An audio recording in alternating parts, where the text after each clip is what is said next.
Hello. I've often wondered where people are coming from and where on earth are they going to? Well, on this podcast, I'm going to find out the answers to those questions and more. And as my guests come to you over the miracle of the internet, whether they be hundreds or thousands of miles away, you may experience some snap, crackle, and pop. So, wherever you are, it's time to activate the senses as we bring you the words as they come across the world, as we bring you the Nifty Travel Podcast.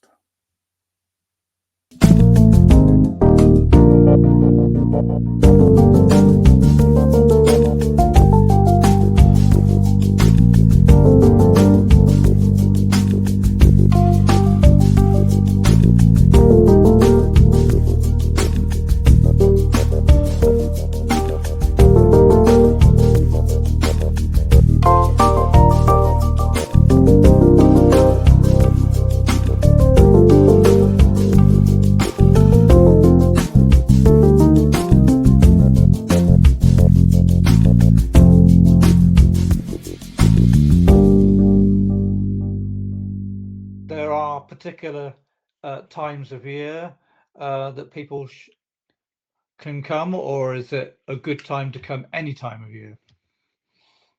Yes, the best time to come and to travel Ethiopia is from October to April. It's a dry season, so Mhm. most of travelers they like to travel to Ethiopia from October to April. But also the rest seasons, the rest summers, they can see everything in Ethiopia. So we prefer for our clients from October to April, but also after April, June, July, August, they can see everything in Ethiopia. You know why we select this season? It's dry. That's why. So people Absolutely. can get everywhere easily. Markets in Oman, you can see its interconnection with the subcontinent as well.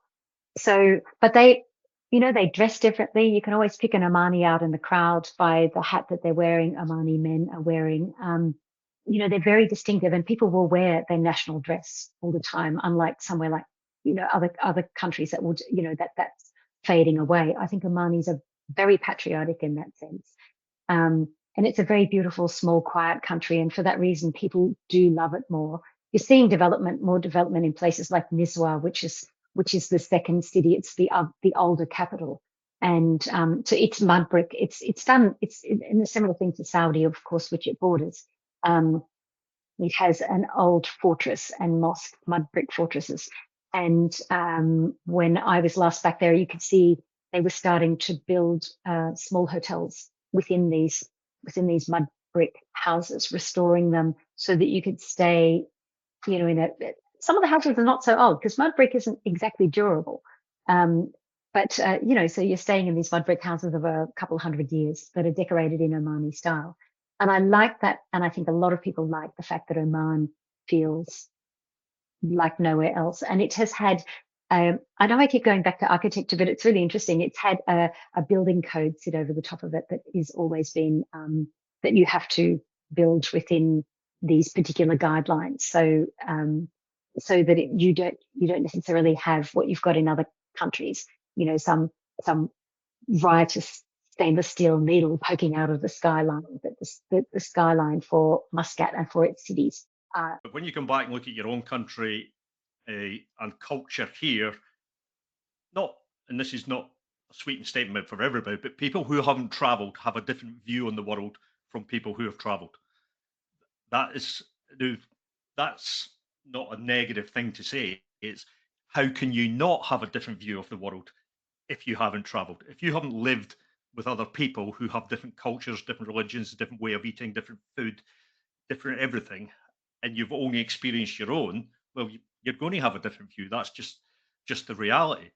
But I probably lived through the period where we were becoming a global economic system from the late 70s onwards, through the 80s and the 90s, the whole world transferred into this global economic intertwined system where everything was connected to everything else. And then obviously the internet came along, made everything even more connected, and then mobile more connected, social more connected.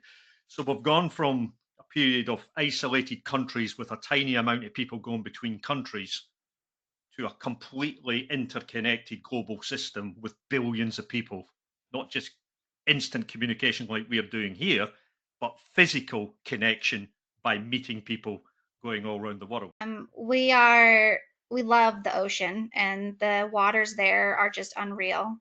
They have the second largest barrier reef in the world, and their conservation efforts to keep it teeming with beautiful coral and sea life is unmatched. And so it's probably been the most beautiful place I've ever scuba dived. I haven't been everywhere, but it's been my favorite. And the locals are just so incredibly friendly.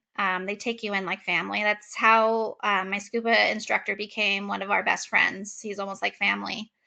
And it's just not really discovered. It's very authentic. It's not touristy. It's very low key. Very their slogan is "Go slow," and you do when you go there. You have no other way but to just go slow. And yeah, I think it's a beautiful place, and it's not really discovered. Hello and welcome to the Nifty Travel Podcast. I recently had the pleasure of connecting with Adam Zimpel. He's not only an advocate for people with mobility issues, he is a well-traveled person. He loves aviation and airlines. And when it comes to airlines, he loves those airlines which have been up to resolving, to the best of their ability, accessibility challenges. So it was not wholly unexpected and natural for what came next. So if you'd like to find out what that was and why this is an inspirational story.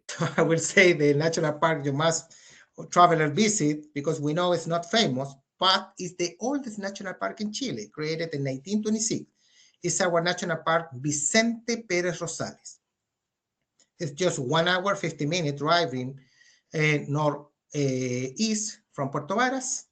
Beautiful national park which cover over 380,000 hectares, okay, where also concentrate lakes, river, and volcanoes, active volcanoes. At least we have 4, and also links other national park, Puyehue in north, and then Nahuelhuapi National Park in Argentina, with Lanín, also Lanín National Park in Argentina.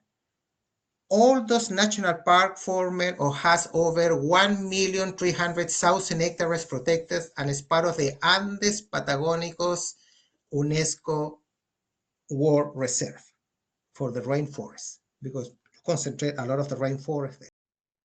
So there you have it.